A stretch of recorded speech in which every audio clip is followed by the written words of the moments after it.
Bueno, hasiko ditu jardunaldiak ados. Arratsaldeon eta ongi etorri guztioi, eskerrik asko ona hurbiltzearren. Jakingo duzue jardunaldi hauek autodefentsa ziberfeminista izena dutela. Feministalde kantolatu ditu jardunaldiak, Pikara Magazin eta Akelarre ziberfeminista kolektiboaren laguntzarekin. Orduan, alde batetik nahi dugu aldarrikatu sare sozialak eta internet feministentzako espazio politikoak eta aktivista moduan, eta bestetik ere aldarrikatu eta salatu nahi dugu espazio virtual hauetan ematen diren violentzia matxistak, violentzia matxista ezberdinak eta ugariak, zoritzarrez.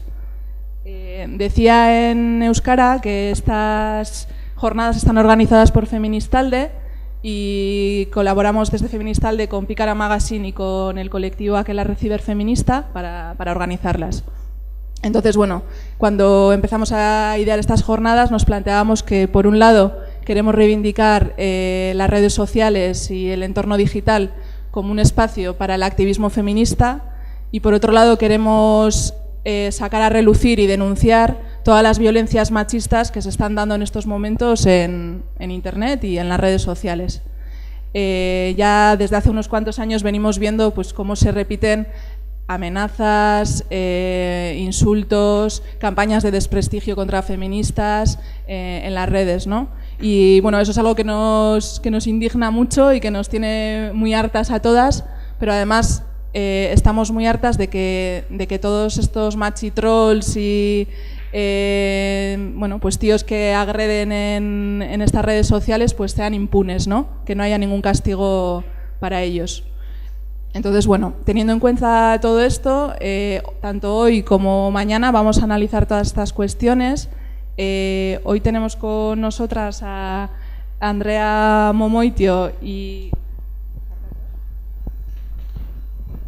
Ana María Palacios. Y van a hacer dos intervenciones de unos 20-25 minutos cada una.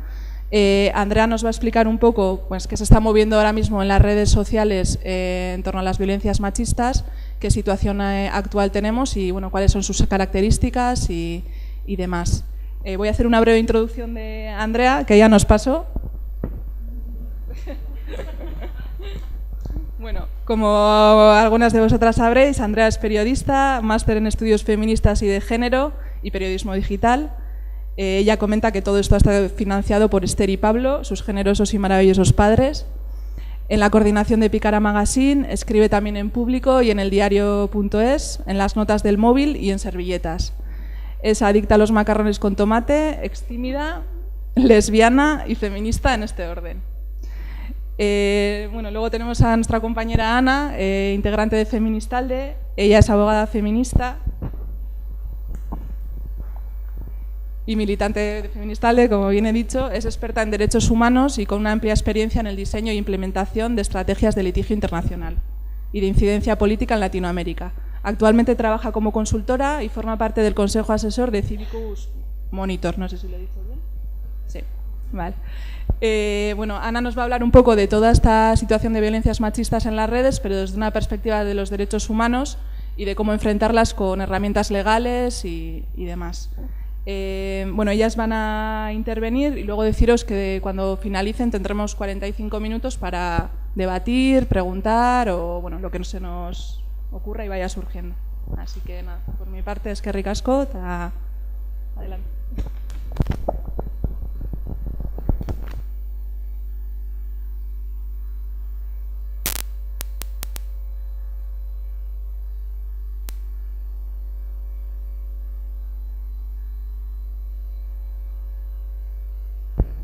Ahora sí, ¿no? Bueno, arratsaldeon. Lo primero, voy a intentar hablar despacio, cosa que me cuesta bastante, pero teniendo en cuenta que hoy hay intérpretes de lengua de signos, me voy a esforzar aún más. Si veis que se me va y empiezo a hablar acelerada, que es mi tendencia a hacerme gestos, porque si no voy a tener que invitarlas unas cuantas cañas después para que me perdonen las agujetas que suelen tener. Bueno, gracias por la invitación, es un placer estar aquí y aunque el panorama que yo traigo hoy es bastante desolador, porque traigo pues todo lo que no nos gusta de Internet o bueno, o en qué se está moviendo el discurso machista de Internet, de qué manera se está moviendo, bueno, que vaya por delante también que el movimiento feminista yo creo que ha sido uno de los que mejor ha dado el salto a lo digital y para contrarrestar toda esta basura que yo os voy a enseñar hoy, pues bueno, ya estamos nosotras también, ¿no? O sea que, bueno, que mi parte va a quedar igual un poco ceniza, pero, bueno, no os quedéis con esa sensación, ¿vale? No sé si controláis o os suena o tiene que ver mucho con la jerga de Internet y es conocida para todas, que es esto de troll. ¿Esta idea de troll os suena a todas? Sí, más o menos, vale. Pues es esta manera de llamar a las personas que se dedican a, bueno, pues a verter comentarios desagradables, inapropiados en las redes sociales, ¿no? Pero es verdad que sobre todo esto nace a raíz de los foros, que fueron de las primeras páginas de intercambio de opiniones que surgieron con Internet, y un troll en principio y a priori, según las definiciones que podemos encontrar en la red, es alguien que se dedica a trolear o a molestar al resto de los usuarios de una web por el placer de hacerlo, ¿no? Por el simple placer, pues de trolear. Pero ¿qué pasa? Que desde el movimiento feminista estamos llamando a trolls a hombres que no lo hacen porque les apetezca pasar un buen rato molestando al resto, sino que lo hacen con un objetivo político y una intención clara, que es desprestigiar al movimiento feminista en la medida de lo posible, ¿no?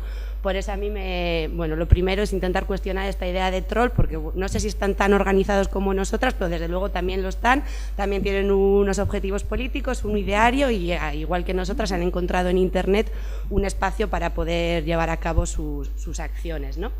Y a ver si esto me va bien, sí. No sé si os suena esta imagen, bueno, son dos fotos que yo he pixelado, pero que estuvieron rulando hace unos años, pues yo diría que hace 3 o 4, por Internet, de una chica que estuvo en una discoteca que hay en Leioa, si no me equivoco, bueno, se subió al podium, iba sin bragas, alguien le hizo fotos y las empezó a mandar por WhatsApp, ¿no? A mí me llegó desde varios grupos con este mensaje o votos parecidos, ¿no? De todas son unas putas menos tu madre y tu hermana. A raíz de aquello, bueno, hubo bastante polémica, salió en muchos medios de comunicación y se empezó a hablar del sexting, del porno de la venganza, ¿no? Que es algo que nos encontramos muy habitualmente, que son, bueno, pues amenazas con colgar fotos que has podido mandar a alguien en un momento determinado o que te han hecho incluso sin tu consentimiento, ¿no? Entonces, esto es un ejemplo solo de cómo la red también está sirviendo para que los hombres machistas sigan ejerciendo violencia hacia sus parejas, ¿no? Incluso también hacia mujeres no conocidas, pero bueno, que más o menos las formas de violencia machista más tradicionales han encontrado en la red un nuevo campo de batalla para expresarse, ¿no? Pero nos encontramos pues prácticamente con los mismos mecanismos de control, de acoso, ahora también en Internet. Yo en esta parte no me voy a centrar tanto, sino en las formas específicas de violencias contra las mujeres organizadas, que sí que hay en Internet y que son pues en las que más nos fijamos nosotras, pues porque por desgracia también en Pícara las hemos sufrido varias veces, ¿no? Yo creo que esto responde a algo que, bueno, que las mujeres que opinamos en público o que hablamos en público y mostramos nuestras opiniones delante de otras estamos acostumbradas a sufrirnos, y esta idea de a ti cómo se te ocurre hablar, ¿no?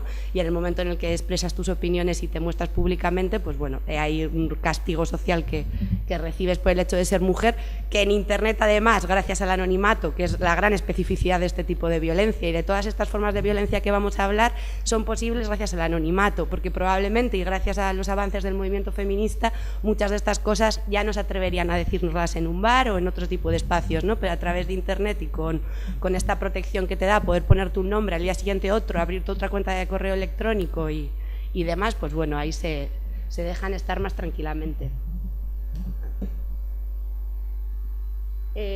Bueno, estas son algunas características de las formas de violencia contra las mujeres activistas en Internet. Salen de un estudio que ha hecho la Universidad Autónoma de Barcelona, que hizo hace un par de años, que monitorearon varias páginas y bueno, estos son los tipos de formas de violencia que aparecieron, ¿no? Pues provocación, hostigamiento, comentarios denigrantes, suplantación de identidad, amenazas, pero para mí sobre todo uno de los más graves y específicos son los ataques organizados, ¿no?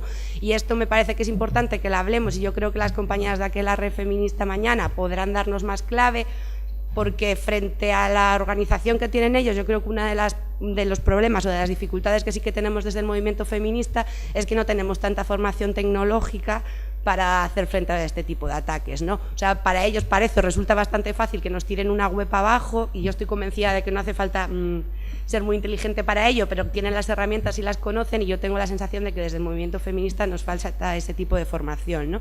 Que hemos entrado a Internet con mucha fuerza y hemos inundado la red de discurso feminista, pero no sé si estamos lo suficientemente formadas en herramientas tecnológicas para este tipo de cosas, ¿no? Para poder en un momento dado tirar una web abajo, ¿no? Este tipo de formaciones yo creo que de momento nos faltan. Sí que hay compañeras que están empezando a hacer algunas cosas, pero no creo que sea nada que esté demasiado extendido, y bueno, yo espero que mañana en los grupos cerrados podamos hablar de ello y podamos aprender a hacerlo, o por lo menos aprender a estar protegidas, ¿no? Porque en el momento en que nosotras desde Pícara hemos tenido estos problemas no tenemos herramientas para hacerles frente, más allá de llamar al servidor y pedir que, bueno, que hagan sus cosas, porque encima no tenemos ni idea de cuáles son las cosas que están haciendo, ¿no? Pero algo hacen que durante un rato por lo menos nos protegen de este tipo de ataques. Que bueno, es verdad que nosotras los tuvimos más hace unos años, últimamente ya no tanto, y la última anécdota sí que recordamos de este tipo de cosas era que en Foro Coche se animaban a, pues mañana lunes a las 12 vamos a tirar todos abajo la web de Pícara, y solo había un comentario de alguien que decía, tío, no, que mañana hay fútbol. Y bueno, ese día no vinieron, estaban muy ocupados en el partido de fútbol, y luego es verdad que no hemos vuelto a tener problemas de ese tipo, ¿no? Pero sí que lo han tenido, por ejemplo, las compañeras de Locas del Coño y bueno, muchísimas otras páginas de internet. A nosotras últimamente en ese sentido nos dejan más tranquilas, o bueno, también es verdad que mejoramos la web, hemos estado más pendientes de algunas cosas de seguridad, lo mínimo, ¿no? Lo mínimo que sabemos, pero bueno, algo sí que hemos hecho. Una de las cosas, por ejemplo, también que a mí me preocupa bastante es ver cómo se está introduciendo la lógica del terror sexual también a través de las redes sociales para las más jóvenes. No sé si en la comunidad autónoma vasca, pero sí en otras comunidades está yendo la policía a los institutos a dar consejos de seguridad a los adolescentes y a las adolescentes sobre Internet, ¿no? Cosa que para mí alimenta claramente esta idea de terror sexual, de no te hagas fotos, no mandes fotos a nadie, limita tu sexualidad y tu manera de relacionarte con tu pareja a través de las redes sociales, con quien no sea tu pareja, porque puede ser que esta foto luego acabe colgada en Internet, ¿no? En vez de, bueno, pues obviamente explicar que colgar fotos de alguien sin su consentimiento es un delito, ¿no? Y los compañeros y las compañeras del colectivo Golfox con Principios de Madrid, ellos suelen aconsejar, y nosotras se lo robamos, esta idea de culo o cara, ¿no? Para decir igual a las más jóvenes, o bueno, para que tengamos en cuenta a todas también. Si vas a hacer una foto en la que se te está viendo alguna parte de tu cuerpo que no te gustaría que viera todo el mundo sin que tú lo tengas controlado, pues evita que se te vea la cara, o al revés, ¿no? Controla qué tipo de fotos haces, porque bueno, de alguna manera puede ser que acaben en la red sin tu consentimiento, ¿no? Y obviamente a nosotras nos gusta más esa idea de culo o cara que está ahí, estos mensajes que está lanzando la policía de no te hagas fotos, no mandes fotos, ten cuidado, ¿no? Porque igual acabas en Internet. Pero porque claro, de alguna forma sí que hay que estar protegidas, porque es verdad que eso puede pasar, ¿no? Entonces, ¿dónde está el límite entre protegernos de este tipo de cosas sin limitar nuestra manera de relacionarnos, ¿no? Porque yo creo que, no sé si para todas, pero para muchas, Internet y las redes sociales ya forman parte también de nuestra sexualidad, ¿no? Y de nuestra manera de relacionarnos también en lo sexual. Bueno, estos son algunos ejemplos bastante desagradables de cosas que pasan si opinas en Internet de ciertas cosas, ¿no? Esto es algo que recibí yo hace unos meses, que guardo con mucho asco y bueno, no sé qué más decir. Esto, mira, luego lo vais a colgar en Internet, ¿verdad?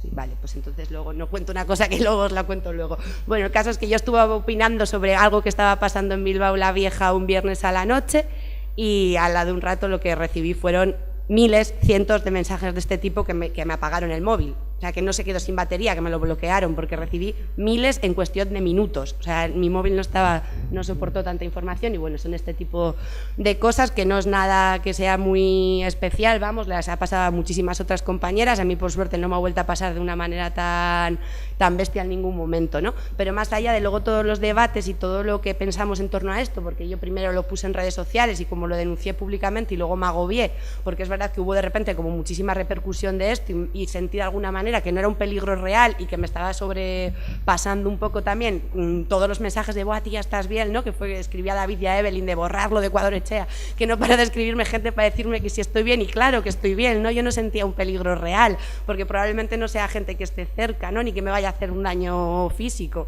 Luego, claro, también me di cuenta que tengo derecho a no recibir este tipo de mensajes, obviamente, pero bueno, sí que tuve también una primera reacción de no reconocerlo o no darme cuenta de que esto implica una violencia de un nivel muy alto, ¿no? Pero bueno, vivimos también todo ese debate y luego sobre todo la pregunta y la gran pregunta, ¿quiénes son? ¿Qué hacen cuando apagan sus ordenadores? ¿Quiénes son estas mujeres? ¿De dónde aparecen estas fotos? ¿Ante quién puede denunciarse? O sea, que yo no creo en el sistema judicial ni en la policía. Yo no me veo yendo a la Ertzaintza a denunciar este tipo de... O sea, es que creo que se van a reír de mí. Además, estoy casi convencida que yo ese viernes, que encima llevaba 3 cañas de más, voy a la comisaría de la Ertzaintza de Zabalburu a decir que estoy recibiendo esto en mi móvil y estoy convencida de que se van a reír de mí y que es que encima la voy a preparar. Esto va a ser una bola muchísimo más grande de lo que podía ser, ¿no? Yo siento también que ahí nos faltan herramientas para hacer frente a este tipo de violencia, ¿no? Y bueno, esto claro, yo que tengo un número de seguidores y seguidoras en Twitter bastante normalito. Podéis imaginaros qué pasa con Barbie hija puta, con Anita Bowing, con Iranchu Varela o con compañeras que tienen un impacto mediático muchísimo más grande. Que no me va el ratón ahora.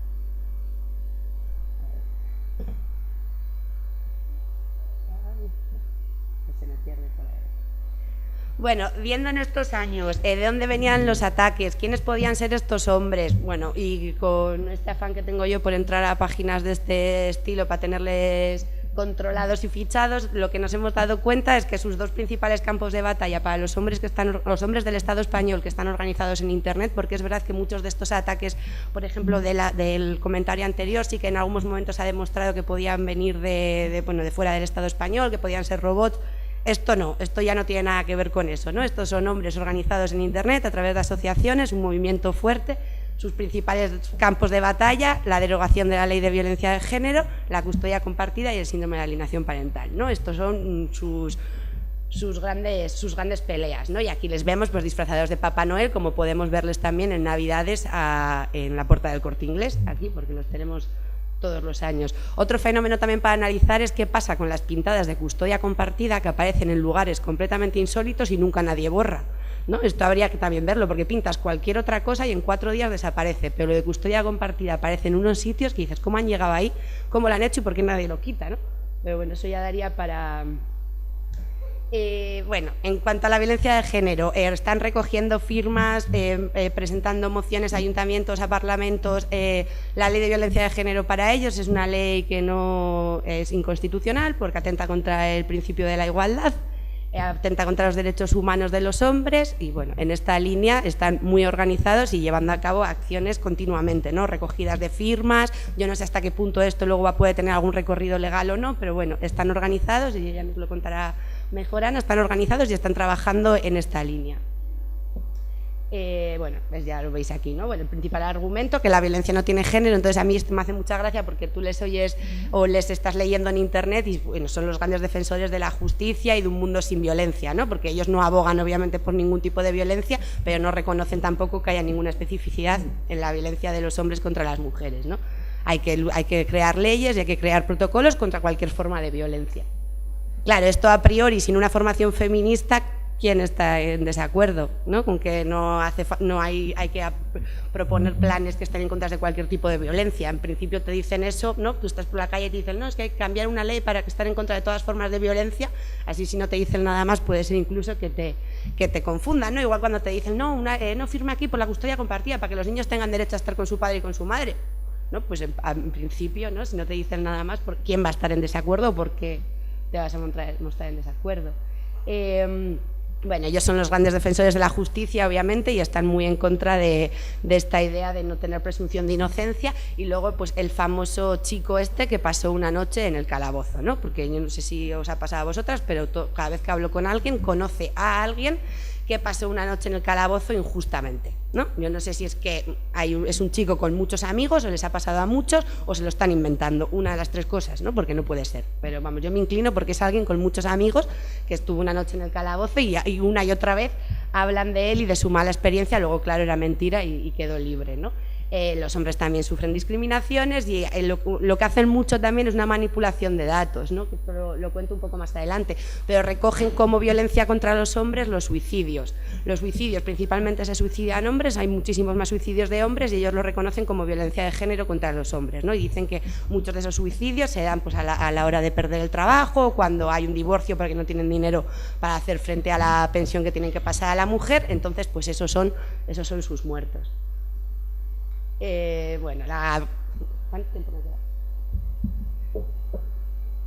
queda? Sí, vale. La custodia compartida, igual que con lo de la violencia de género, pues bueno, en esta idea de que es un derecho que tienen los niños, apelan a la emotividad obviamente continuamente, la infancia es el valor supremo, ¿no? Ellos lo que quieren es defender a los niños y a las niñas, que tengan derecho a vivir con su padre y con su madre, y además algo también muy gracioso es cuando dicen que la custodia compartida es la única estrategia posible para la igualdad, ¿no? Que como las feministas que llevamos tanto tiempo diciendo que medidas de conciliación, que no queremos estar en casa, que queremos salir a lo público, vamos a estar en contra ahora de la custodia compartida, ¿no? Que esto lo muestran como una contradicción del pensamiento feminista o del movimiento feminista. Bueno, la manipulación de datos, por ejemplo, con el tema de que siempre estamos con esta pelea en redes sociales, ¿no? De las denuncias o de las denuncias falsas de la ley de violencia de género. Ellos cuentan como denuncias falsas todas las que no acaban en una condena firme. Entonces, los datos que dan a priori son ciertos. Nosotras miramos los datos de denuncias que han sido consideradas falsas y ellos suman las que han sido consideradas falsas y todas las que no han acabado en una condena firme contra el hombre. Entonces nos encontramos ante un dato cierto que es difícil contrarrestar, ¿no? Así da a priori. Y bueno, esto es lo que hacen también con los suicidios, con el desempleo y en general con cualquier dato.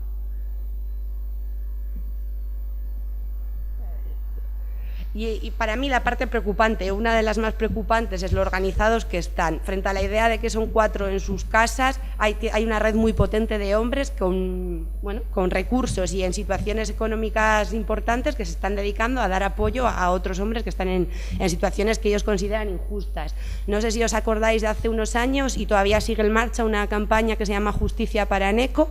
Eneco es un chaval de Baracaldo que violó en Noja a otra chica de Baracaldo hace unos años. Hubo un juicio, se demostró que Eneco era el violador de esta compañera, está en prisión. La asociación Advigen, que son las siglas de damnificados y víctimas de la ley de violencia de género, que tienen, en el caso de Euskal Herria tienen sede en Gasteiz y la presidenta es una mujer, que eso es algo también muy habitual de este tipo de asociaciones, que la cara visible es una mujer.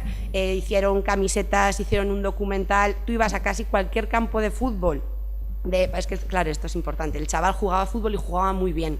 Jugaba en el Baracaldo y debía ir a veces también a entrenar a Lezama con el Atleti, ¿no? Entonces fue toda la maquinaria del fútbol regional se puso en marcha para apoyar a Eneco del Río, y muchos de los equipos llevaban debajo de la camiseta de su equipo otra blanca que ponía Justicia para Eneco. En muchos campos de fútbol había pancartas de Justicia para Eneco, se hizo un documental, se gastaron muchos recursos económicos para dar apoyo a esta persona.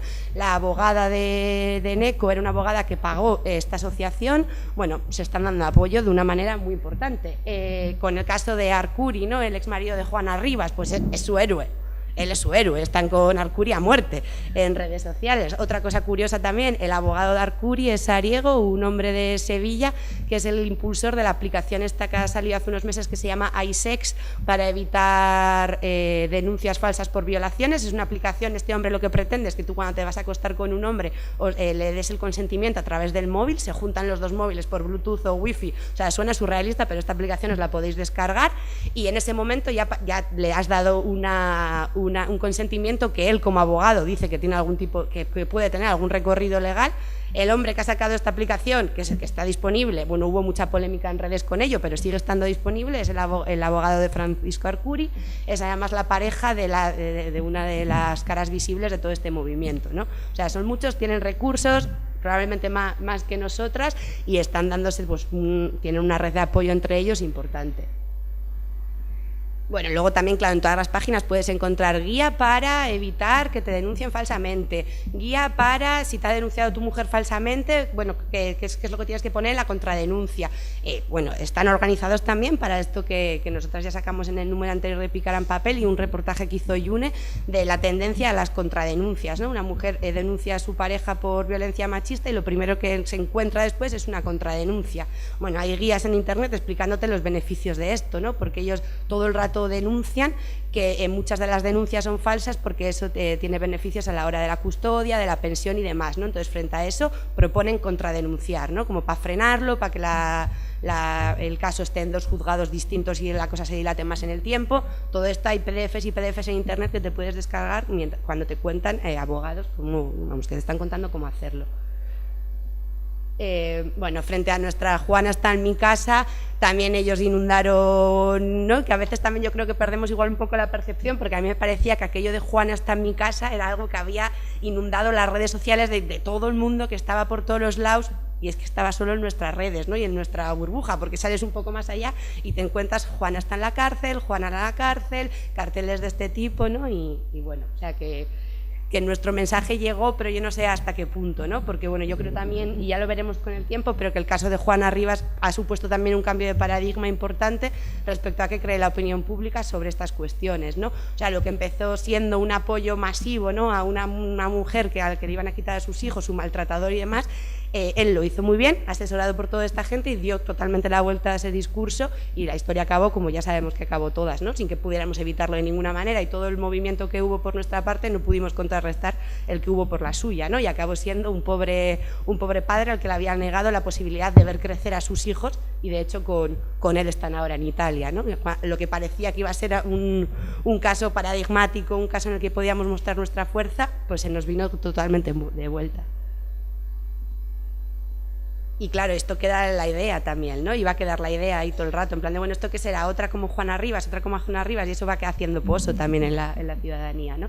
Bueno, lo de que os decía de las mujeres aliadas, ella no veo desde aquí bien el nombre, pero es como la principal cara visible, la puedes encontrar en las mañanas de televisión española, sobre todo bastantes veces. Una de las copresentadoras de las mañanas de televisión española también acaba de escribir un libro sobre los efectos perversos que tienen los niños y en las niñas no crecer con un padre y con una madre. Bueno, tienen espacios de máxima audiencia que ya nos pícara, vamos.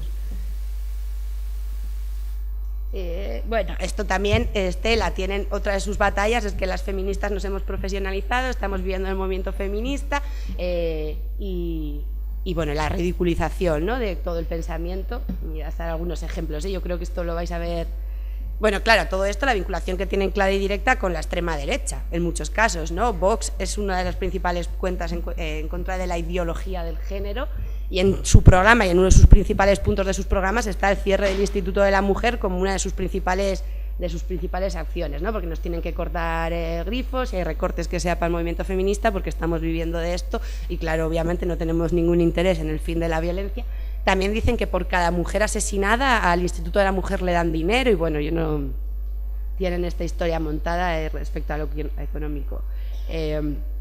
Bueno, Vox está metida en todas las convocatorias de la custodia compartida también, de la derogación de la violencia de género. Este es un tuit que está siendo completamente viral estos días. Soy Barbija Puta, escrito en el diario.es sobre esto, ¿no? Y bueno, y si entras al perfil de esta mujer, tiene muchos mensajes de este estilo, ¿no? De intentar dar la vuelta a todo el pensamiento feminista para ridiculizarlo y para intentar evitar que se entiendan las especificidades de la violencia contra nosotras, ¿no? Es como cosificación, ¿qué? ¿No? Y te sacan estas fotos fuera de contexto y, bueno, ahí veis las miles de veces que se ha compartido.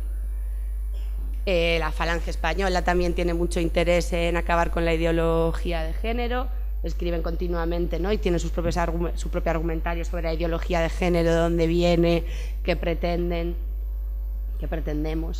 Luego la ridiculización, ¿no? del pensamiento feminista y la perspectiva feminista en cualquier ámbito, ¿no? Este es sobre urbanismo, pero vamos, sobre cualquier cosa. Si hay cada vez que hay una noticia de se aprueba un plan con perspectiva de género, te fijas en los comentarios y son cientos y cientos de, bueno, pues riéndose de esta perspectiva. Y luego, bueno, pues ¿cuál está siendo la reacción del feminismo? ¿No? Este es un poco el panorama, así a grandes rasgos. Yo, si tenéis estómago, os animo a que entréis a estos perfiles y que veáis de qué palo van. Si no, bueno, yo seguiré entrando y ya os lo iré contando porque no puedo evitarlo. ¿Cuál está siendo la reacción del feminismo? Pues por un lado yo creo que hemos tomado esta actitud que es muy propia de Internet, de la cultura de Internet, de no alimentar al troll, de no entrar al trapo, ¿no? Esta es una de las opciones, yo creo que es una de las, probablemente de las más correctas. Las veces que se ha intentado, que hemos hecho lo de retuitearnos, reírnos de ellos, pues bueno, tampoco resulta del todo útil. Ayer me contaba Yune que Patricia Orrillo decía que bueno, que eso es una mala estrategia porque les gusta que les retuiteemos, que nos riemos de ellos. Bueno, pues al final es prestarles atención y en eso también están cómodos porque su objetivo último es ese. O sea, no es que tengan un planteamiento a futuro, muchos de ellos simplemente se centran en que nosotras no podamos seguir diciendo lo que estamos diciendo, no es que tengan una propuesta, algunos sí, ¿no? Pero normalmente es acabar con las nuestras, entonces que bueno, que les des bola, que contestes y demás, pues les resulta, bueno, pues el objetivo final. A mí su vinculación con la extrema derecha es algo que me preocupa mucho, porque a mí esta gente me da mucho miedo. Y están ahí, y están igual, me imagino que yo miro sus perfiles y hago pantallazos y veo en qué andan, yo estoy convencida de que lo están haciendo también a la inversa.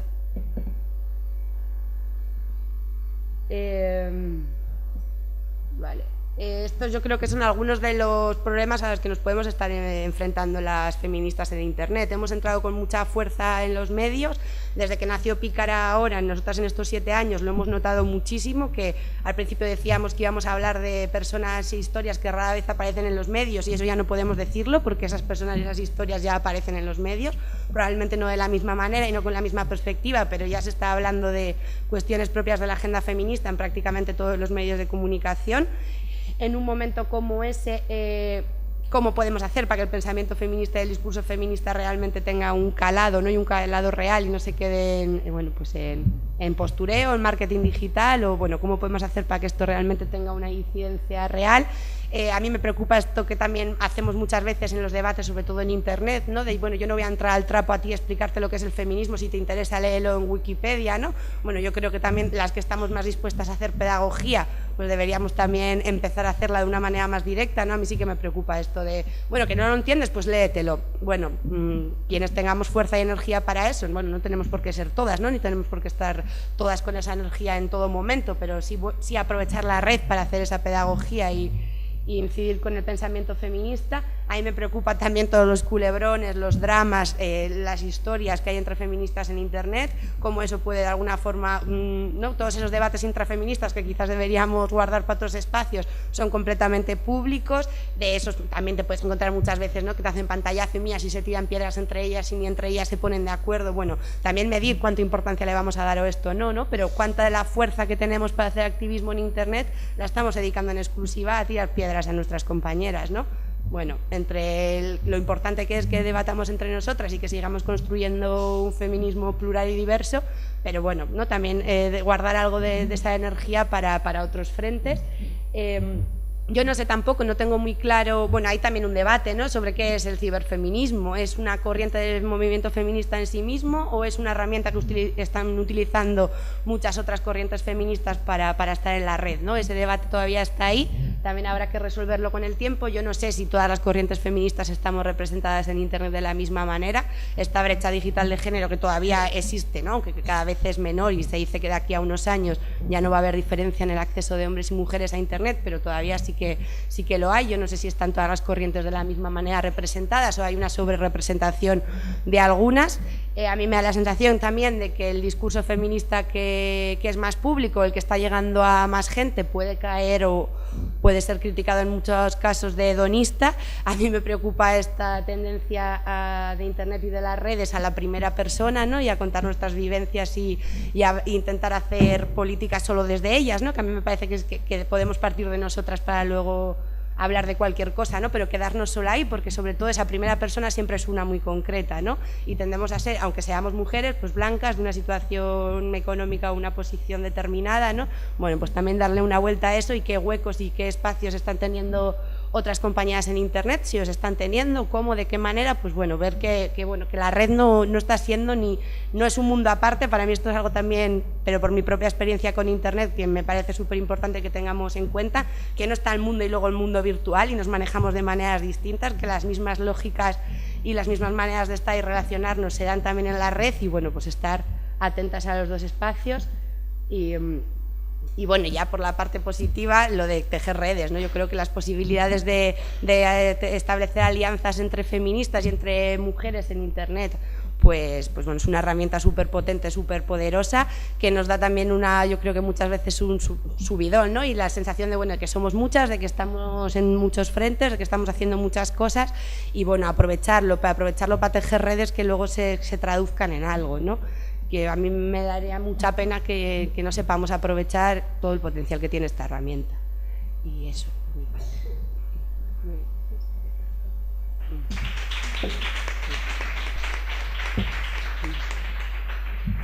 Creo que tienes que brindar. Sí, ¿no?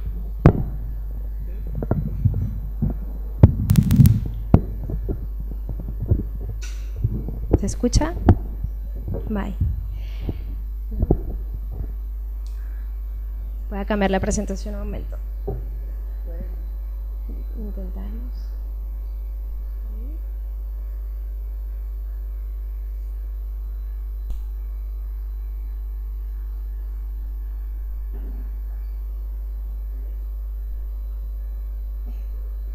Puede ser.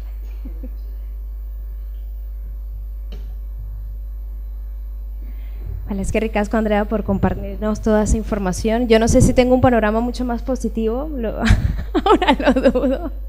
Pero bueno, en todo caso, desde este primer espacio bastante pequeño, desde Feministalde hemos querido comenzar a entrar a este tema que no sabiendo muy bien cómo ni por dónde, cómo ir tejiendo estas alianzas, cómo ir enriqueciéndonos dentro del ciberfeminismo, que tampoco sabemos muy bien qué significa, y por eso este espacio es la primera intención que ponemos a disposición de las activistas feministas para poder pensar conjuntamente qué es todo esto que estamos enfrentando, es decir, pensar en que no son amenazas aisladas a una compañera, sino que pasa dentro de un contexto de violencia contra las mujeres, en un contexto misógino, y que por tanto tenemos que darle una importancia relevante, no solo dentro del discurso político, sino también dentro de las responsabilidades que esto significa de caras a las instituciones y de caras a todas estas empresas privadas que están detrás de quienes proveen Internet.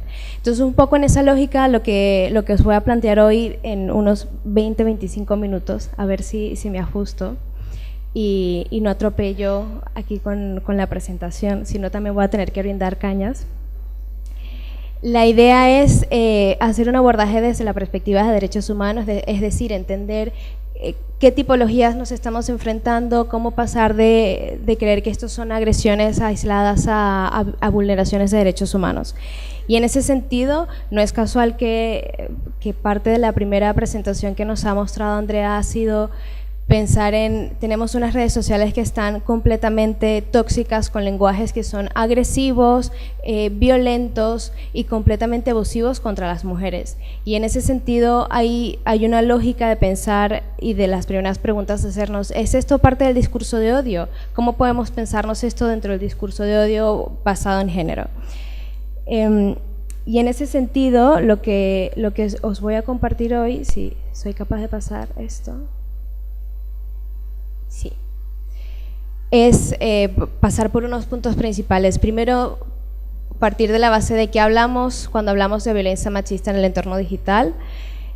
Después pensar en cuáles son las dimensiones de esto y pasar por unas pequeñas cifras que nos puedan dar un sentido no solo dentro del Estado español, sino a nivel global de qué es lo que está ocurriendo. Después pensar en cómo se traducen estos en impactos y vulneraciones a los derechos humanos. Y después unas primeras críticas a cuál pudiera ser el marco legal aplicable de cara a algunas de estas vulneraciones, entendiendo que el marco que existe dentro del Estado es bastante limitado y generalmente vinculado al derecho penal, lo cual tiene sus grandes límites también. Y por último, unas conclusiones que espero den pie para debatirlas en la segunda parte.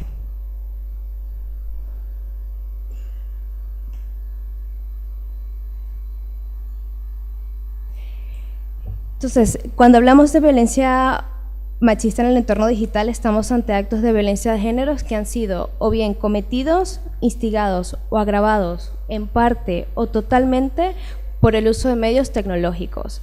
Por ejemplo, estamos hablando de redes sociales, Facebook, Twitter, YouTube, este tipo de plataformas. Cualquier tipo de acto de violencia basado en género cometido por estos medios la entendemos como violencia machista.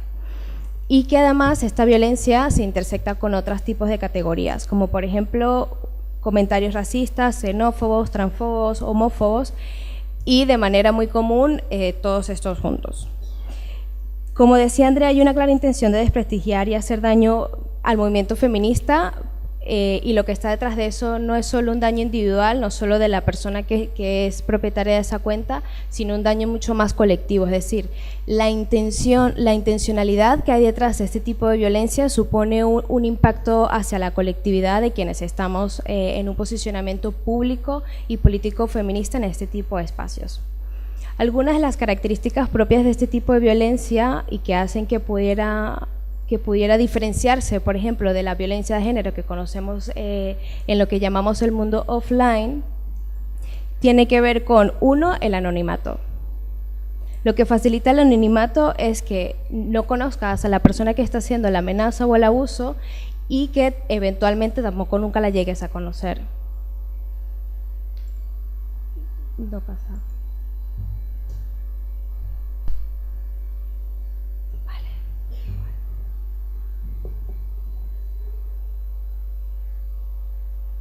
Vale, es que recasco. Lo segundo es que ocurre con una acción a distancia, es decir, puede facilitarte desde cualquier lugar y sin tener un contacto físico con la persona. Por otro lado, son procesos que pueden ser automatizados, es decir, con colocar un hashtag o algún tipo de palabras o memes, automáticamente esto hace que se pueda generar sin ningún tipo de proceso o algo mucho más elaborado. Luego tiene que ver con la accesibilidad y asequibilidad, que es la facilidad que se tienen en algunas partes del norte global, sobre todo, para los servicios de Internet, para smartphones y usos de estas plataformas. Luego la propagación, que tiene que ver con la capacidad de multiplicarse exponencialmente el tipo de mensajes, y por otro la perpetuidad, que tiene que ver con la posibilidad de que esto esté o una o infinito en el Internet y sin tener ningún tipo de control.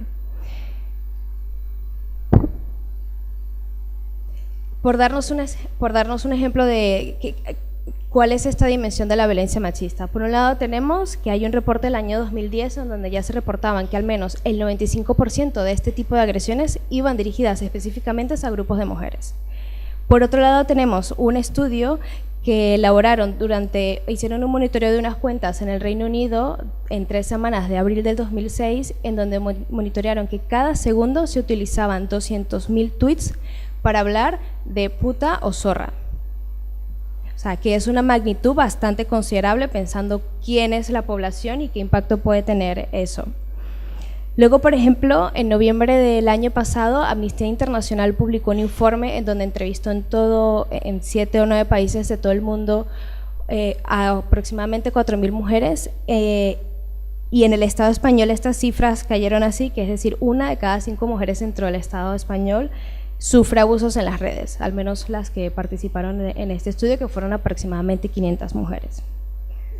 Y dentro de los perfiles de mujeres que están expuestas mayormente a este tipo de violencia, tenemos en general las mujeres que son o comunicadoras sociales o con un rol bastante vinculado con el periodismo, también están las defensoras de derechos humanos, también están las mujeres organizadas dentro de los colectivos y luego en un porcentaje minoritario aquellas mujeres que, por ejemplo, tienen algún tipo de relación no sana con su pareja.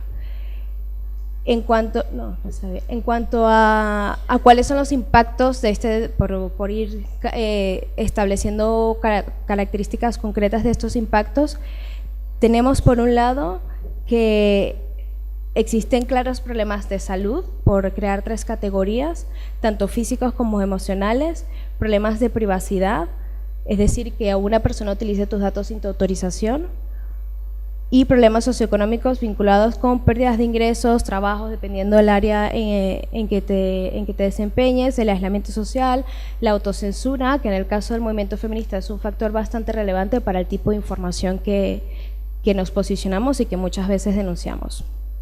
Y allí hay un gráfico en donde especifica más o menos cuáles son los porcentajes de algunos de los tipos de daños, por ejemplo, privación del sueño, o cuáles son, por ejemplo, las consecuencias a nivel de salud.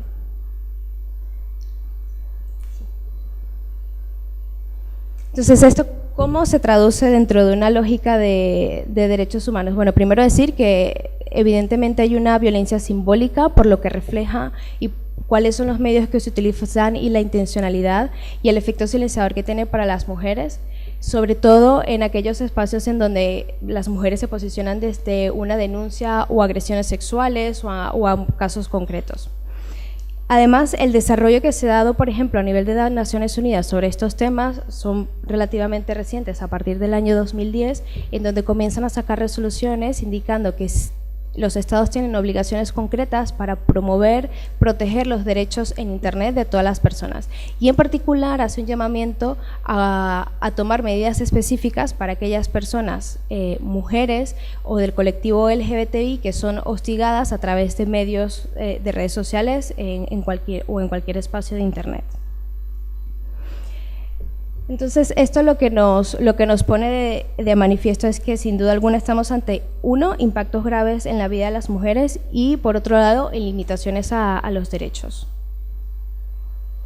Y bueno, ahí coloco una categoría bastante clara de cuáles pueden ser este tipo de derechos. Mencionaba antes el derecho a la privacidad y el derecho a la intimidad, también a la libertad de expresión, no solo en el sentido de nos autocensuramos, sino también en el sentido de poder acceder a información que es veraz, también en la libertad de expresión vinculada con el derecho a asociarnos, es decir, en la medida en que lo que comentabas, Andrea, de las feministas utilizamos las redes sociales para establecer vínculos con otros colectivos o con otras personas que estén en otro lugar y somos interceptadas en esos espacios, algunas mujeres se limitarán en participar en esos lugares, ¿no? Derecho a la salud y por otro lado el derecho a la igualdad. Y el derecho a la igualdad vinculado, por ejemplo, con el derecho a la no discriminación y a ningún y a no estar sometidas, por ejemplo, a problemáticas dirigidas con, por ejemplo, en el caso de Barbie Ejeputa, una afectación que pudiera considerarse dentro de esas 4 categorías tiene que ver con si alguien revelara el lugar donde vive Barbie Ejeputa, estos riesgos que parecen que están en el mundo online directamente pasan a ser riesgos y amenazas directas, porque es muy probable que una persona sepa o varias personas sepan dónde vive, pueda hacer una agresión. Entonces, aunque estos derechos parecen no ser tan aterrizados, lo que generan este tipo de violencia online es que siempre haya un riesgo, aunque no nos parezca palpable a nivel físico. Y por último, decir que la violencia simbólica también hace una referencia a lo que supone tener un castigo social, el vincularnos y el posicionarnos sobre ciertos temas. Entonces, ahora para hablar de, bueno, todo esto era una introducción para posicionar desde dónde se parten este tipo de violencias y cómo entender las dimensiones que tiene. Y para poder hablar del marco legal aplicable es importante partir desde 3 puntos claves. Uno tiene que ver con la existencia de un sistema de justicia patriarcal, es decir, una justicia que es androcéntrica y que está cargada de estereotipos de género. Por lo tanto, cada vez que hablemos del sistema de justicia, sabremos que nos enfrentamos a un conjunto de dificultades y obstáculos que están allí y que tenemos, si pensamos jugar en ese escenario, tenemos que tomar en consideración no solo para denunciarnos, sino para saber desarrollar alguna estrategia de defensa.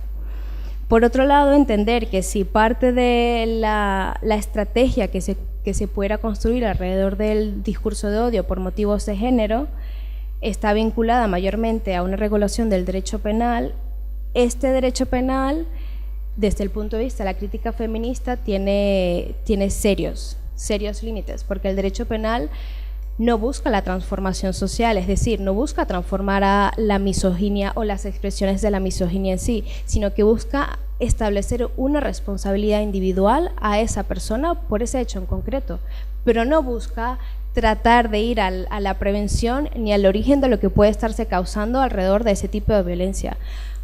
Por lo tanto, esto se entiende que si queremos seguir jugando dentro del derecho penal, hay unas lógicas de privatizar y de descargar la responsabilidad que, por ejemplo, tienen los estados para generar un conjunto de medidas mucho más transformadoras, sostenibles, dirigidas tanto a la prevención, pero por otro lado también hacia la reparación del daño que se pudo haber originado.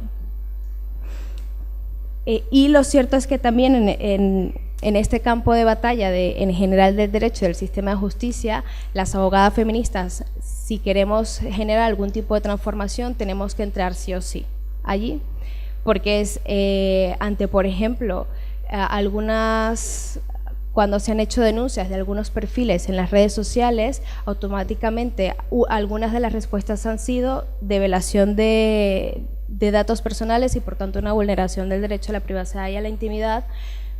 Y ante eso tenemos que prepararnos las abogadas feministas, bueno, y en general las personas que desean entrar al sistema judicial, para poder proveer un conjunto de estrategias de contradefensa hacia ese tipo de cosas. Entonces hay que tratar de buscar el justo equilibrio entre decir si hay una crítica desde el movimiento feminista a este tipo de derecho, pero también hay que entender que es el escenario en donde estamos jugando, ¿no? Entonces hablar, por ejemplo, de qué es el discurso de odio como categoría jurídica para proteger estos derechos que comentaba antes, en los términos de proteger el derecho a la salud, proteger el derecho a la vida integral, proteger el derecho a la libertad de expresión particularmente, tenemos que entender que aunque haya un mensaje que puede incitar a la discriminación o incitar a la violencia en contra de las mujeres, este no se va a entender como delito de odio hasta tanto no se genere en un contexto público, y esa es una característica que está presente en Internet y en particular en las redes sociales, y que además esa incitación a la discriminación o a la violencia basada en motivos de género tiene que generar intimidación, hostilidad y particularmente discriminación hacia un grupo identificable o identificado.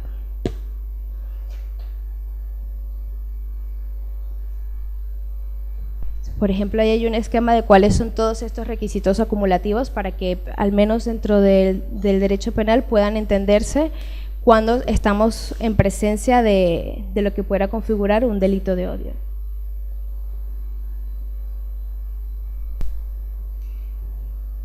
Y entonces, ¿cuáles son los mecanismos que tenemos actualmente y cuál es la lectura que pudiéramos hacer? Uno, tenemos la denuncia, una denuncia que se pueda presentar en cualquiera de las siguientes instituciones: un juzgado de guardia o de paz, una brigada de investigación de la Policía Nacional, la Fiscalía Especializada en Materia de Odio y Discriminación o el Cuerpo de Delitos Telemáticos de la Guardia Civil. Fundamentada no solo en los hechos concretos, que luego os hablaré sobre cuáles son aquellas caracterizaciones de los hechos que se puedan plantear, sino también fundamentada jurídicamente en esos artículos, en donde se habla, por ejemplo, de cuáles son las amenazas relacionadas con este tipo de violencia, y concretamente el artículo 510 del Código Penal, que establece cuál es el contenido concreto del discurso de odio. Dicho esto, también tengo que decir que si bien la respuesta es la denuncia supone exponer a las mujeres a proveer sus datos privados y por tanto posiblemente una mayor vulnerabilidad y un mayor riesgo, lo cierto es que pueden haber estrategias. Por ejemplo, denunciar puede ser cualquier persona aunque no sea la víctima directa, y solo hay que tener en cuenta que las denuncias no pueden ser anónimas, pero sí que tienen que aparecer los datos personales de quien denuncie, salvo que lo represente alguna de las asociaciones. Entonces, sí que se pueden establecer algunos mecanismos de cuidado dentro de estos procesos para quien decida eventualmente avanzar en esta área. Ahora, ¿cuál es la crítica? Someterse a este tipo de procesos supone, por un lado, enfrentarse a lo que mencionaba antes, que es estereotipos de género dentro de las policías o dentro de los cuerpos de seguridad del Estado y dentro de los procesos de investigación. Por otro lado, se ha documentado que hay un desconocimiento de este tipo de problemática, vinculado además con la dificultad que hay para justificar y tener medios probatorios suficientes para especificar que ha existido una discriminación en función del género en este tipo de espacios digitales. Además, vinculado a que Internet y las redes sociales tienen una naturaleza de globalización y que puede ocurrir en cualquier lugar, por lo tanto, ubicar a la persona, ubicar el lugar en donde han ocurrido los hechos es bastante complicado, aunque no tecnológicamente imposible. Y allí quizás un poco la crítica tendría que estar dirigida a que la apuesta por la protección a este tipo de derechos vinculados a la exigibilidad de la sanción a este tipo de violencia tiene que ir de cabeza y de responsabilidad por parte de las instituciones que ejercen que tienen la capacidad, como las fiscalías, para investigar, y no de parte de las personas que se han visto acosadas o amedrentadas o amenazadas por este tipo de actos de violencia.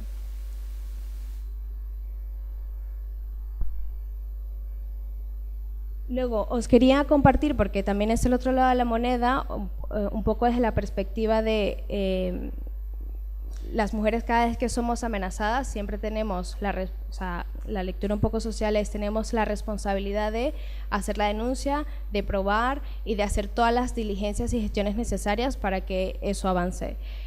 Un poco desde la crítica feminista legal a este tipo de instituciones es pasar esta responsabilidad de quienes han sido víctimas o personas que se han sentido de alguna manera amenazadas y que desean avanzar su caso a nivel de la justicia formal, pasar esa responsabilidad a las instituciones del Estado, o pasar la responsabilidad de generar espacios mucho más seguros a partir del servicio que proveen, como en este caso son las empresas privadas. Es decir, las empresas privadas tienen una responsabilidad de actuar con la debida diligencia ante, en general, los derechos humanos, pero en particularmente frente a posibles delitos de odio que se generen en sus plataformas, y las empresas particulares que están basadas dentro de la Unión Europea tienen la obligación además de tener mecanismos transparentes y responder en un plazo de 24 horas las solicitudes que se les hagan al respecto. Y acá os coloco una investigación que se hizo en el año 2014 en donde se establecía aproximadamente cuáles eran los porcentajes de denuncia, y quien hizo esta investigación es una organización basada entre Canadá y Estados Unidos, y pidieron el estado consultivo a Twitter para gestionar durante 21 días el flujo de denuncias que recibían por todos los tipos de agresiones. Durante 21 días recopilaron al menos 811 incidentes. La metodología iba un poco a que al menos esos incidentes las personas estuvieran con bastante voluntad para proveer mayor información, para seguir con el proceso adelante. En todo caso, la información que se pasó a Twitter por las características de los casos fueron 161, es decir, el 43% de estas incidencias reportadas. Y allí entonces se ve cuáles son las características principales. Sin embargo, de las características principales de este tipo de violencia, sin embargo, lo que también reflejó este estudio tenía que ver con la limitación, por ejemplo, que tiene Twitter para especificar cuáles son los tipos de violencia. Es decir, cuando se tiene que completar la casilla de a cuál tipo de agresión ha sido sometida, solo te deja especificar una. Por lo tanto, limita muchísimo la complejidad del tipo de ataque que está sufriendo, y la gente termina colocando una que realmente no se adecua a lo que se ha vivido. Y allí se pueden estar excluyendo muchísimas situaciones. Por otro lado, que ya no forma parte de este estudio, pero sí que lo han documentado otras organizaciones, tiene que ver con, por ejemplo, Amnistía Internacional ha establecido que son insuficientes todos los mecanismos que tienen las empresas, tanto, por ejemplo, Facebook y Twitter, para responder al tipo de denuncias que hacen las personas cuando están allí por estas agresiones basadas en delitos de odio. Y en ese sentido, otra de las cosas que establecen es que no existe ningún tipo de penalización concreta para una persona que haya hecho cualquier otro tipo de, por ejemplo, spam, cualquier otro tipo de actuación, a una actuación vinculada con un delito de odio, y muchísimo menos con un delito de odio basado en motivos de género. Otras de las limitaciones que tiene el hacer reportes dentro, además de que los mecanismos que existen son bastante insuficientes, otras de las limitaciones tiene que ver con que no son transparentes y no develan por qué nunca someten o no responden a algunos casos, cuáles son las políticas específicas para responder, o por ejemplo, cuáles son las medidas que toman para que en Facebook no hagan algunas trampas que hacen algunos usuarios de colocar solo me gusta en algunos comentarios y no compartirlos, para que las publicaciones en sí mismos sean visibles en la página, no sean visibles en la página que se sanciona, sino que se queden dentro del otro perfil, lo cual hace difícilmente identificable de dónde, cuál es el origen, y incluso a nivel probatorio, dentro de lo que no se puede hacer incluso en algunas capturas de pantalla, porque no aparece dentro de los perfiles. Otra de las limitaciones que tienen este tipo de espacios o de quejas tiene que ver con no aplicar las mismas políticas de los mensajes a las imágenes o a otros contenidos no texto. Entonces, al ser fotos o imágenes, por ejemplo, en Twitter y en Facebook, particularmente en Facebook, las directrices dicen que no hay ningún, o sea, si la foto genera o incentiva o denigra de alguna manera a un grupo, un colectivo, Facebook no le aplica las directrices porque considera que no hay comentarios vinculados a esta foto como para tener que sacarla dentro del flujo de Facebook. Y estas son algunas de las limitaciones que hay. Por tanto, un poco la respuesta que me planteaban al inicio era ¿cuáles son las herramientas que tenemos? Estas son las herramientas, estas son las limitaciones. Es un escenario bastante complicado en el sentido de lo que hay no funciona y no se adapta a las necesidades que tenemos, particularmente las activistas del movimiento feminista, para responder a este tipo de agresiones, y por eso un poco la lógica de plantear y dejar este escenario claro es decir, vale, esto existe, es una pelea que se puede hacer con unas estrategias bastante específicas.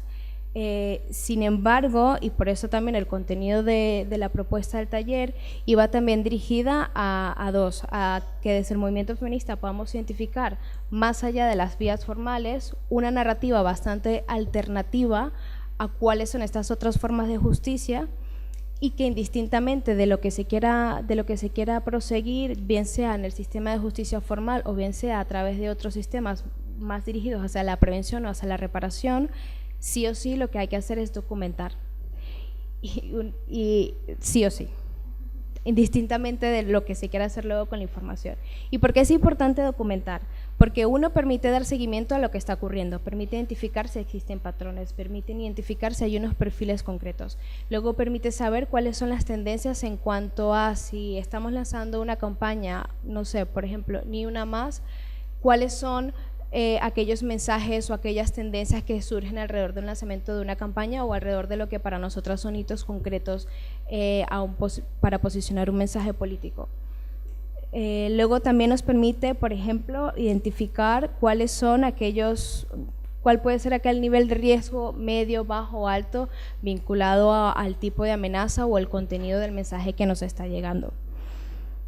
Y bueno, esos son algunas de los elementos que serían fundamentales para hacer esta documentación.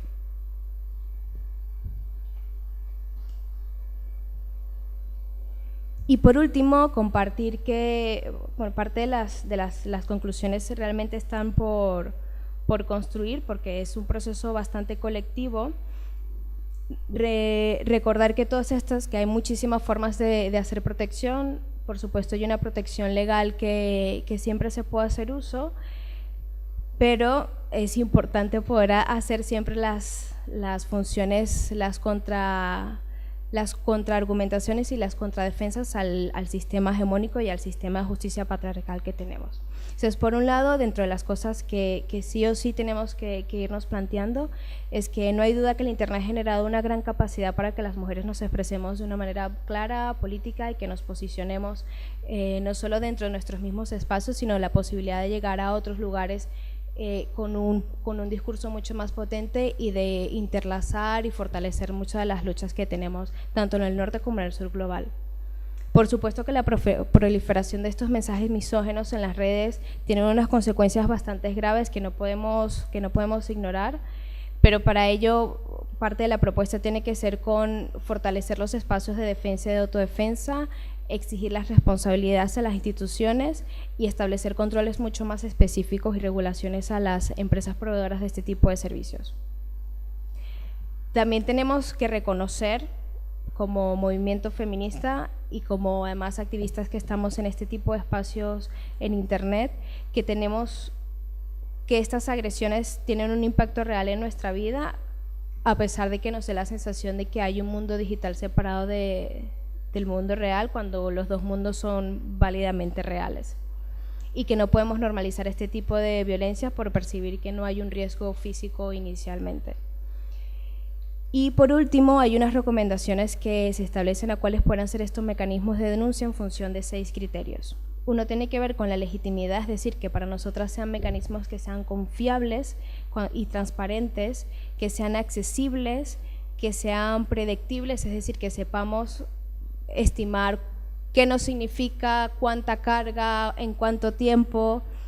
Luego que sean justos en el sentido de que provean suficiente información y asesoramiento para que las personas puedan hacer uso de esos mecanismos, que sean transparentes y que por supuesto estén en un marco del respeto de los derechos humanos, porque además es importante decir que cuando estamos frente a delitos de odio siempre hay la contramoneda, que es una limitación al derecho a la libertad de expresión, pero cuando estamos hablando de la igualdad, la limitación a la libertad de expresión de estos otros intolerantes es una clave y una apuesta que tienen que hacer las instituciones para que las mujeres y para que los discursos y la igualdad puedan seguir teniendo espacios dentro de la sociedad. Y eso era un poco lo que os quería contar hoy, y abierta ahora el espacio de preguntas y respuestas. Qué ricasco.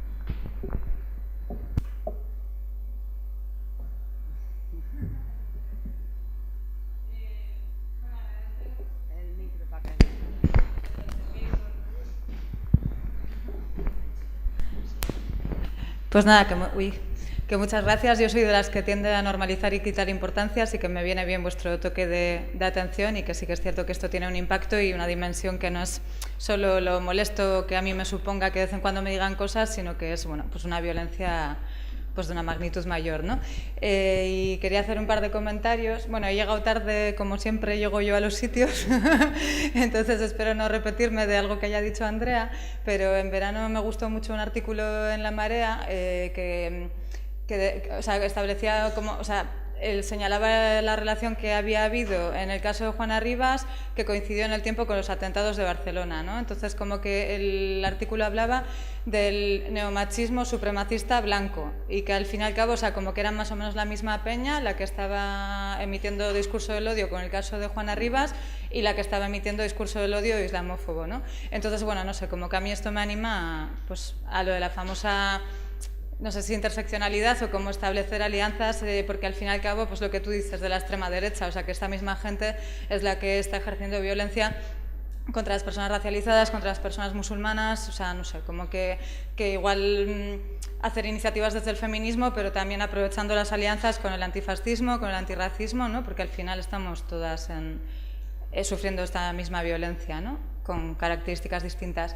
Y luego, respecto a la ponencia de Ana María, pues, sí que yo creo que en este momento de contexto de ley Mordaza, de cómo se está abusando del delito de ofensa a los sentimientos religiosos, ¿no? Que esta misma semana un compañero ha tenido que pagar, o se le ha condenado a pagar una multa por un montaje en Instagram. A mí las vías que implican judicialización o restringir la libertad de expresión me preocupan, porque yo puedo entender que no es lo mismo, yo puedo entender los límites de la libertad de expresión, pero creo que un juez no las va a interpretar igual, y como que me resulta muy fácil imaginarme a hombres denunciando como discurso de odio la heterofobia, por ejemplo, ¿no? Me resulta como muy fácil imaginármelo y que un juez le dé la razón, o que digan pues que estamos ejerciendo, ¿no?, discurso del odio desde el... Bueno, feminacismo no sería, pero seguro que encuentran la manera de argumentar que lo que hacemos es discurso del odio hacia los hombres, ¿no? Entonces, no sé, a ver cómo ves ese riesgo también. Es que ricasco.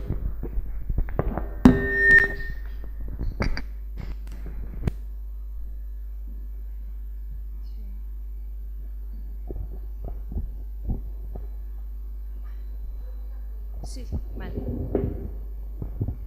Sí, efectivamente es un reto y por eso no hay ni un caso todavía judicializado en ese sentido, porque tal como está el contexto dentro de la judicatura y en general dentro del Poder Judicial, judicializar un tipo de caso vinculado a delito de odio por motivos de género dentro del contexto de la violencia machista en entornos digitales es bastante complicado, porque los resultados pudieran ser ir hacia unas categorías mucho más restrictivas que a un ámbito de protección mayor del que ya se tiene. Entonces, cuando se va a leer la doctrina no existe mayor desarrollo.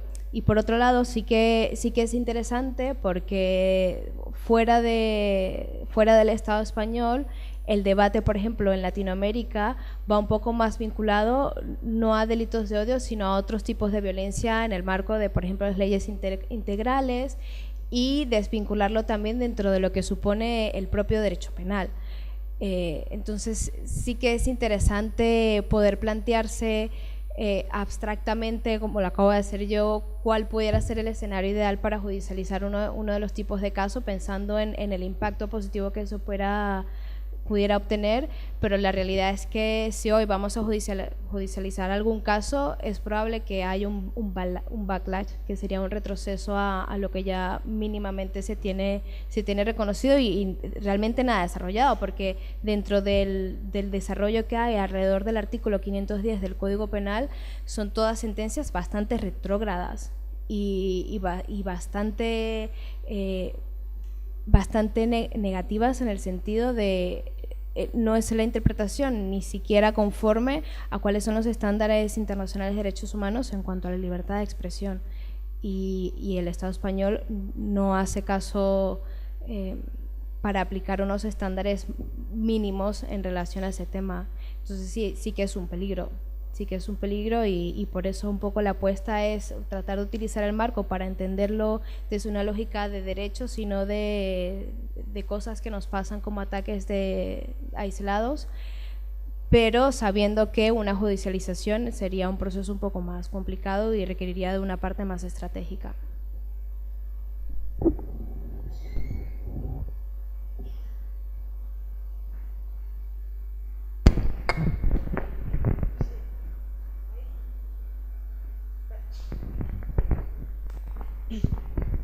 Hola, buenas tardes a todas. Bueno, y a todos, pero no hay nadie. Ha sido muy interesante, me ha gustado muchísimo y quería responder dos cositas. Por un lado, me parece importantísimo que los padres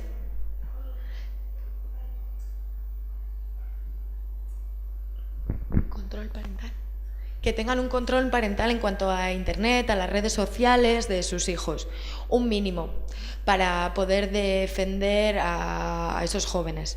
Porque al final son unas edades complicadas y los padres deberían tener ese control y formarles en cuanto a varios temas. Porque al final mucha gente no sabe, al final muchos padres no tienen ese control sobre sus hijos. Eso lo primero y lo básico y lo más importante. Luego, por otro lado, la situación, pues, yo qué sé, de Facebook, de los vídeos, que la gente pues sin ropa y tal, a mí eso es que no me gusta nada. Eso habría que denunciarlo. Denunciar las fotos de Facebook o lo que sea para que las quitasen.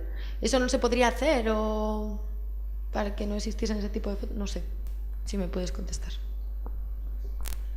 ¿Sí? Yo de eso no tengo ni idea, de verdad, si se puede quitar o no. O sea, sí que ha pasado a veces, ¿no?, que han censurado algunas fotos, pero no sé cuál es el criterio.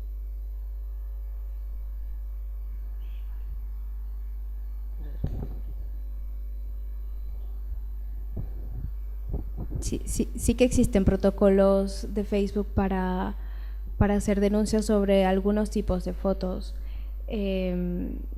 pero una de las cosas que te exigen es que tenga que ver con derechos de autoría. Entonces ahí hay una primera limitación en el sentido de si no tienes la autoría, difícilmente vas a poder decir que es una foto que la quiten. Luego también depende de si la persona tiene o la cuenta o el lugar donde se publica es de acceso público o privado. Es decir, habría que valorar qué tipo de fotos, cuál sería tu perfil, como para entender, pero en principio sí hay protocolos que te permitan denunciar ese tipo de cosas. Ahora, el recorrido que pueda tener ese tipo de limitaciones lo desconozco como abstractamente. A ti.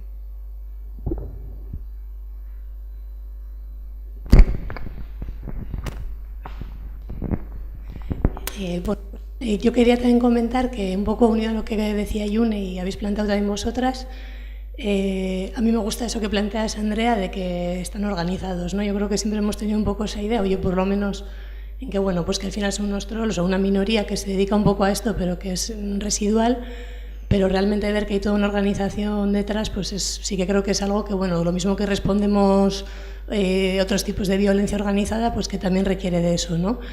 Entonces, respecto a lo de la respuesta que damos y esa estrategia también de ignorar, a mí me parece interesante, pero a veces siempre se me queda como una sensación de necesitar más, ¿no? Yo creo que un poco todas.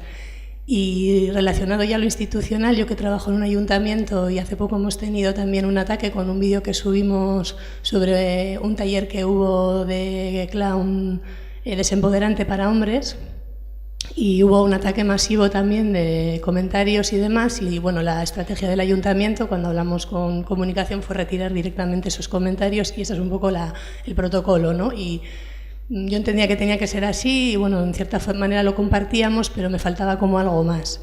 Y sobre todo cuando vi también que utilizaban conceptos que hasta se me escapaban, que no sé si habéis oído, pero uno de ellos es mangina, que entonces lo veíamos tantas veces, mangina, hablando hacia los hombres que salían en ese vídeo, que bueno, pues Itziar y yo buscamos un poco a ver de qué iba esto, y efectivamente es un concepto que está súper normalizado, que mezcla man de hombre con vagina, y es una forma de ridiculizar, y de hecho había un libro que habla sobre esos conceptos. Bueno, empezamos a indagar un poco y la verdad que es bastante, pues no sé si de dar miedo, por lo menos de que sí, ¿no? De que yo me di cuenta que realmente no estaba haciendo caso a esta parte de violencia que recibimos, o bueno, violencia o también de una situación pues a la que también tenemos que enfrentar y que está ahí, ¿no? Entonces, bueno, lo planteo así un poco como reflexión, pero sí como esas partes. Por una parte, la organización que hay de los hombres en este sentido para responder a todo el activismo feminista que podemos hacer en la red, la respuesta que estamos dando nosotras, pero también incluso las instituciones. O el otro día también una compañera en Feminista le compartía un WhatsApp de la Policía Nacional que su propuesta era eso, ¿no? Que ignoráramos y que ante los trolls pasáramos, básicamente. Y me preocupa un poco que esa sea la única respuesta, ¿no? Cuando para otras cosas sí que estamos hablando de prevención, de sensibilización, incluso de organizarnos, y en esto, pues bueno, pues que yo personalmente sí estoy un poco perdida y que a veces digo, joder, pues están dando bastante caña con esto, y ya lo de mangina me dejó flipada, o sea, fue, sí, y cómo les dolía que encima fueran tíos los que estaban pues haciendo un proceso también, ¿no? de revisarse sus privilegios, de construir su identidad masculina, y cómo eso estaba generando un odio también impresionante entre estos tíos, sin más.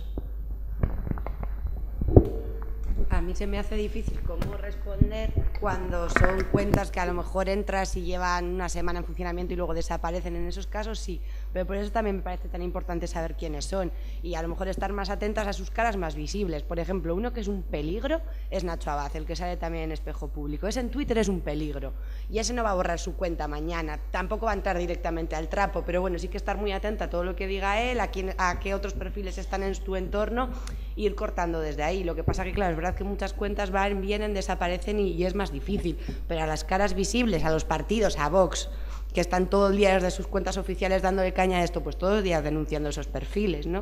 O sea, pensar un poco también pues en las cuentas oficiales, en la cara más visible de todo este movimiento, porque también los tienen. También tienen pues, personajes más mediáticos que están. La mujer esta que ha escrito un libro ahora, la que sale en las mañanas de la 1, que no me acuerdo del nombre. O sea, hay varios personajes y personajes que son siempre, pues bueno, las que detrás de ellas tienen a un montón de gente que sí que abren y cierran perfiles más habitualmente, pero al Nacho Abad hay que meterle caña cada mañana, sin levantarte y a por él un ratito, porque es un peligro.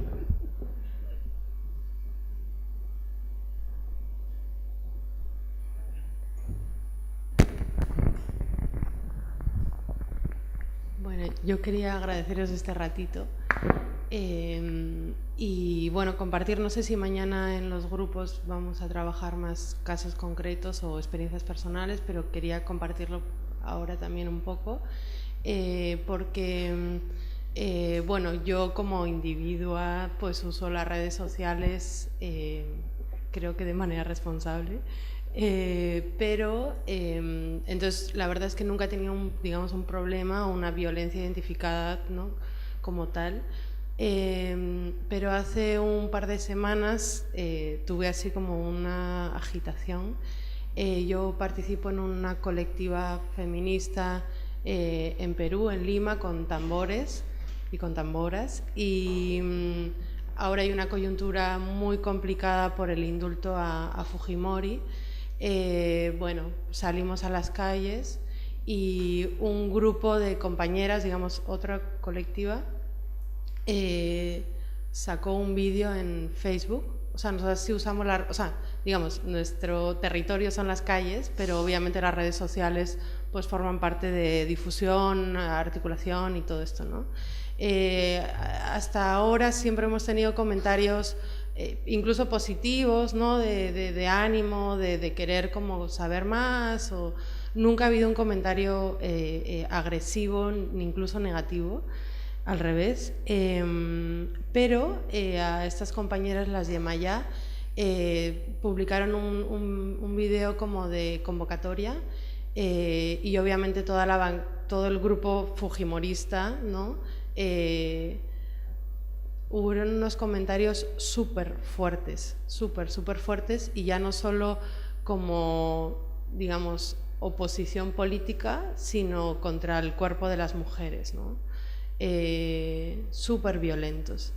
Frente a eso, nosotras como compañeras generó un debate interno muy bonito, interesante, porque de alguna manera pues también nos sentíamos violentadas, ¿no? Podíamos ser nosotras, de hecho, pues...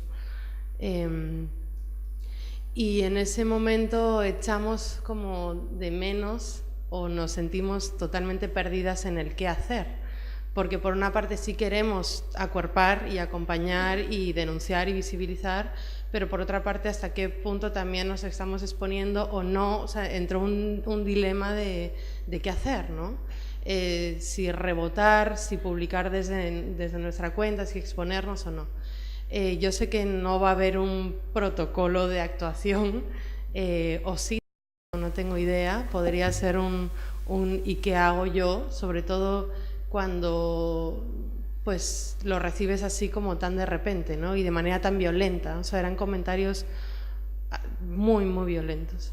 Entonces, frente a eso, pues te sientes como muy impotente porque no sabes si hablar, si callar, qué hacer, si pensar un poco en ti como colectiva y no exponerte, pero al mismo tiempo no puedes callarte. Bueno, fue un debate interno complicado. Entonces, creo que esto está más presente de lo que pensamos. O sea, no tienes que ser pues un medio de comunicación digital, o sea, desde un pequeño colectivo de barrio puedes sufrir una violencia brutal. Y luego también sería interesante eso, no sé si un protocolo de actuación, pero sí algunos pequeños tips para qué hacer en estos casos, ¿no?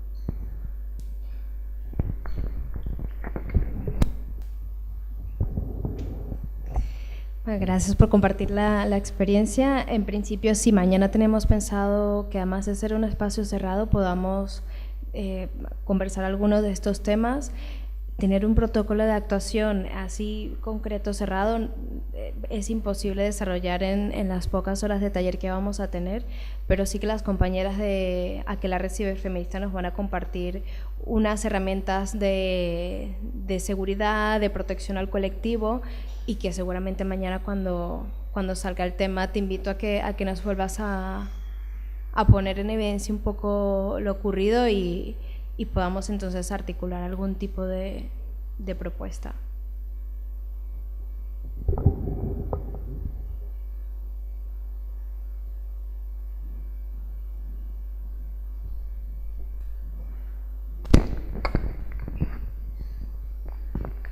Hola, buenas tardes. Bueno, yo estoy aquí súper encantada de habernos escuchado. Estoy interiorizando mucho todo lo que dicen las compañeras y, bueno, yo tengo una experiencia, un caso práctico, que ya lo hablaremos mañana, pero sí que quiero decir que los delitos de odio en las redes están a la orden del día. Yo, como mujer como mujer racializada, no me gusta esa palabra, yo como mujer gitana recibo todos los días ataques, como mujer, como gitana, como feminista, como, ¿qué más? Como tuitera. Mira, una gitana que tuitea. Y esto es real. O sea, y yo el delito de, o sea, los discursos de odio estos los tengo como muy no interiorizados, porque eso te puede crear una úlcera o algo, pero sí que tengo herramientas para combatirlas. 10 años en Twitter te las dan. Entonces, mañana va a ser un día interesante. Y nada, quería decir eso.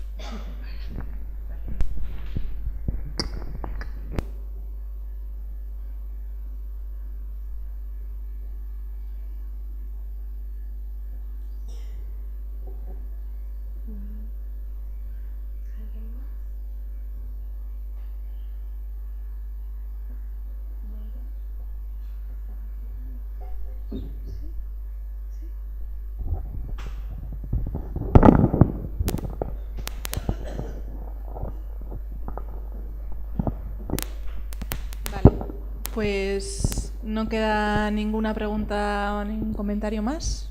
Creo que no. Sí.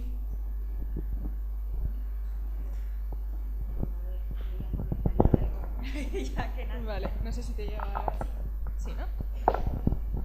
No, que, bueno, pensando también más en estrategias y así, ¿no? O sea, a mí una de las cosas que me ha interesado más de lo que habéis comentado es el hecho este de que estén organizándose, ¿no? Que haya, o sea, que a veces pensamos en, ¿no? Como decía Andrea, en los trolls como hombres individuales o, ¿no? Que, bueno, pues yo qué sé, como que lo minimizamos, ¿no? Y el hecho de que se estén organizando es grave, ¿no? Y también, o sea, quizá pensar las estrategias también en esta línea, ¿no? De ver cómo, si ellos saben perfectamente a qué colectivos ir a atacar, a qué medios, ¿no? Tienen perfectamente fichadas a Pícara, a Locas del Coño, ¿no? O sea, como que pueden identificar bien a quién tienen que ir a atacar, quizá nosotras también tenemos que empezar a ver, ¿no? Porque quizá a redes o a perfiles concretos es difícil porque lo que decís, que van cambiando y tal, pero no sé, si es en Foro Coches o si es en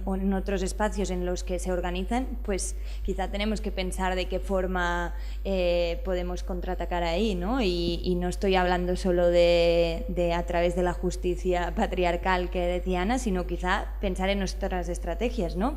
O sea, de qué forma podemos también utilizar los resquicios, ¿no? que tienen las redes, ¿no? Y empoderarnos ahí, ¿no? Igual que estamos haciendo talleres de autodefensa para empoderarnos, para volver a cogerla, ¿no? Como ser conscientes de nuestros cuerpos, de nuestra capacidad de estar seguras en las calles, pues bueno, no sé, es como un camino que empieza y que mañana vamos a empezarlo, y que es verdad que seguramente tenemos que, un primer paso es empezar a también formarnos, ¿no? Y seguramente, y también el tema de las tecnologías como un espacio en el que las mujeres nos hemos quedado como siempre, ¿no? O no siempre, pero en principio nos han dejado fuera, pues quizá también es un espacio que tenemos que reapropiarnos y que formarnos y entenderlas mejor.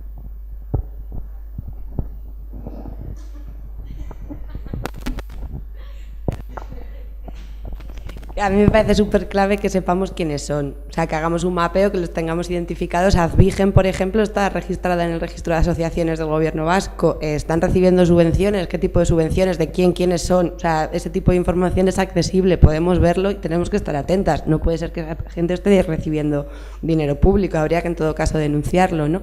Yo creo que hacer un mapeo es muy importante. En Sevilla o las compañeras de la universidad lo están haciendo, pero lo están haciendo a nivel de su provincia, vamos, pero están viendo también muchas de cómo, ¿no?, esos grupos sevillanos están vinculados con grupos en otros territorios, ¿no? Pero que hagamos eso cada una en nuestra comunidad, que estemos atentas, que no permitamos que ni un solo euro de dinero público vaya a este tipo de asociaciones, pues eso hay que hacerlo. Lo que pasa que, bueno, nos queda mucho.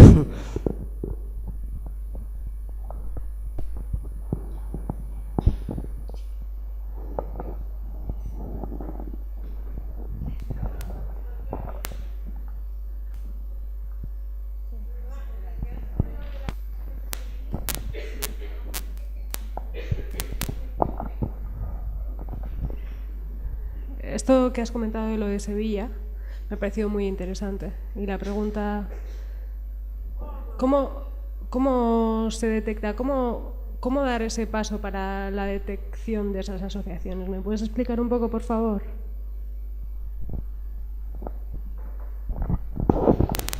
Bueno, ellas justo, o sea, en Sevilla exactamente cómo lo están haciendo es a través de la figura central, es la del abogado este que os comentaba al principio, José Luis Ariego, que es el abogado de Arcurie, es el impulsor de esta aplicación que se llama ISEX, fue durante muchos años el presidente de Azbige en Sevilla, y a raíz de él pues están como, bueno, mirando con quién se relaciona, qué tipo de acuerdos y con qué otras asociaciones está vinculado, y bueno, claro, es que en Sevilla van a por él, ¿no? Es él como la cara más visible y a raíz de él están haciendo el trabajo.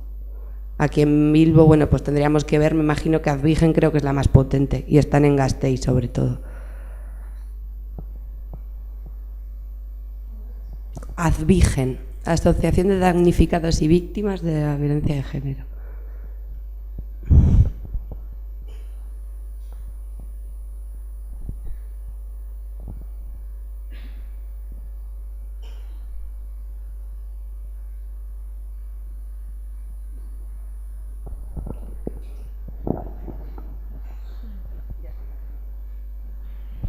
Lo que a mí me parece, o sea, me parece que hay dos cosas, ¿no? Por un lado, el rollo de la identificación y luego por otro lado también la capacidad que tenemos, porque estos de Gasteiz son los de la custodia compartida y se nos pasó la ley de la custodia compartida en el gobierno vasco que se aprobó con el esfuerzo sobrehumano de Diana Urrea, ella sola totalmente ridiculizada en el Parlamento, absolutamente o sea, creo que ahí tenemos que hacer una autocrítica del movimiento feminista, la poca capacidad estratégica que tenemos muchas veces para ver que eso era clave. Y de hecho, aquí en Bilbao, las pocas cosas que hemos hecho para debatir la custodia compartida nos han venido a boicotear siempre las charlas, han venido siempre acompañadas de sus madres, de sus cuñadas, de sus tías, que son las que dan la cara, o sea, y están absolutamente identificados. Lo que pasa que no, creo que a veces, antes, es que me gustaría también unirlo, porque me parece que es importante con lo que decías antes, ¿no? A veces somos como súper crueles entre nosotras, ¿no? Y nos sacamos los ojos en las redes y en todos los sitios con debates que muchas veces, no sé, que les damos bola a nosotras y que si van más allá de no sé qué, y luego en cambio tenemos a estos tíos que son verdaderos enemigos, que están haciendo un daño impresionante y no somos capaces como de hacerle frente. Entonces, a mí me parece que eso es una cuestión también de fondo que nos deberíamos plantear, ¿no? Aparte de la capacidad que yo personalmente tengo, la brecha digital fatal y no creo que llegue nunca a eso que has dicho antes tú, pero bueno, que yo no lo haré por ahí, pero creo que en el lado de los contenidos sí que, no sé, le deberíamos como dar una vuelta. Sí, totalmente de acuerdo. Nada que añadir.